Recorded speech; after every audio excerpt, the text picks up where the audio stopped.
Vive les livres qui font peur. Manuel de l'élève Pépite français CM2. Vive les livres qui font peur. On est dans sa chambre, c'est l'hiver. Les volets sont bien fermés. On entend le vent qui souffle au dehors. Les parents sont allés se coucher, eux aussi. Ils croient qu'on a éteint depuis longtemps. Mais on n'a vraiment pas envie de dormir. On a juste gardé la lumière de la petite lampe de chevet qui fait un cercle jusqu'au milieu des couvertures. Au-delà, l'obscurité de la chambre est plus mystérieuse. On a hésité longtemps avant de choisir le livre.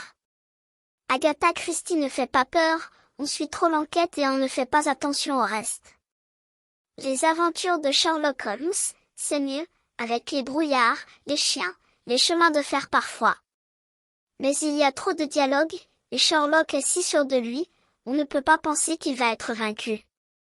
Finalement, on a choisi l'île au trésor. On a bien fait. Dès le début du livre, il y a une ambiance extraordinaire, avec cette auberge près d'une falaise. C'est toujours la tempête là-bas, on a l'impression que c'est toujours la nuit aussi, avec la mer qui gronde tout près.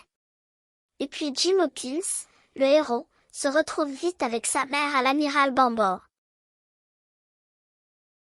À sa place, on serait mort de terreur. Le vieux pirate réclame du rhum et se met en colère sans qu'on sache pourquoi.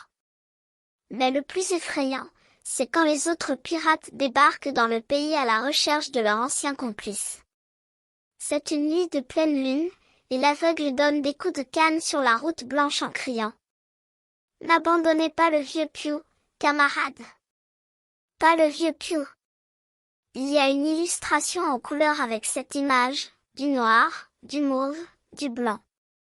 C'est un livre un peu vieux, avec seulement quelques images, il n'y en aura pas d'autres avant au moins 30 pages.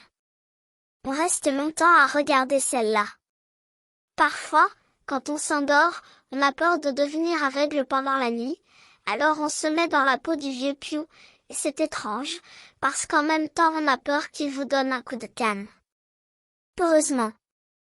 Près de soi, on a la petite lumière bleue du radio-réveil et le poster de Droopy, mais on a l'impression qu'ils sont partis en Angleterre eux aussi, au pays du rhum, de la colère et des naufrages.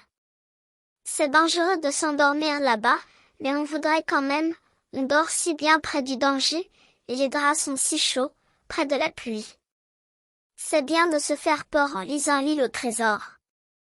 Philippe Delerme, c'est bien, copyright édition Milan, 2007.